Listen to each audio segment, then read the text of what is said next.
महाराष्ट्र या यूट्यूब चॅनलवरती आपले सहर्ष स्वागत आहे। चॅनलला सबस्क्राईब केलं नसेल तर सबस्क्राईब करून ठेवा, जेणेकरून लवकरात लवकर आपल्याला अपडेट्स मिळत राहतील। तर राज्य सरकारी कर्मचाऱ्यांच्या वेतनात बंपर वाढ, शासन निर्णय निर्गमित। काय आहे शासन निर्णय ते आपण पाहूयात। त्रुटी निवारण समिती अहवालातील निवड श्रेणींच्या अटी व शर्तीमध्ये सुधारणा करण्याबाबत दिनांक 10/2/2026 रोजी महत्त्वपूर्ण शासन निर्णय निर्गमित करण्यात आलेला आहे।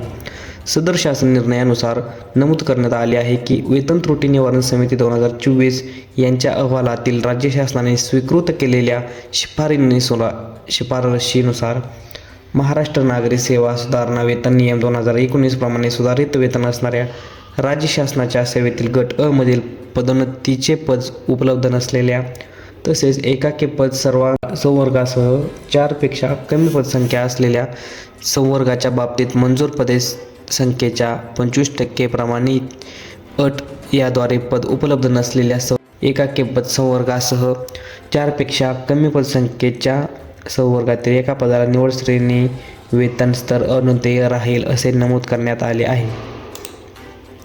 तसेच शासन निर्णय वित्त विभाग दिनांक 2/6/2025 यांच्या जोडपत्र क्रमांक 2 मधील अनुक्रमांक 29 यामध्ये निर्देश केलेल्या विशिष्ट निवड श्रेणी वेतन स्तर संबंधित संवर्गाच्या बाबतीत लागू राहील असे नमूद करण्यात आले आहे। त्याचबरोबर महाराष्ट्र नागरी सेवा सुधारित वेतन नियम 2019 नुसार वेतन मॅट्रिक्समधील वेतन स्तरे एस 27 रुपये 1,18,500 ते 2,14,100 असणाऱ्या राज्य शासनाच्या सेवेतील गट अ मधील पदोन्नतीचे पद उपलब्ध नसलेले तसेच एकाकी पद संवर्गासह 4 पेक्षा कमी पदसंख्ये संवर्गांना याद्वारे एस 28 1,24,800 ते 2,14,400 हा निवड श्रेणी वेतन स्तर लागू करण्यात येत आहे। तसेच एकाकी पद संवर्गाच्या तसेच पदोन्नतीचे पद उपलब्ध नसलेल्या संवर्गाच्या बाबतीत निवड श्रेणी वेतन स्तर लागू करण्यासाठी पात्रता तपासताना शासन निर्णय सामान्य प्रशासन विभाग 1/8/2019 याद्वारे निश्चित करण्यात आलेला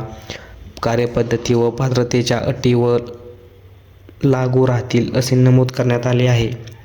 चॅनलला सबस्क्राईब करून ठेवा। धन्यवाद।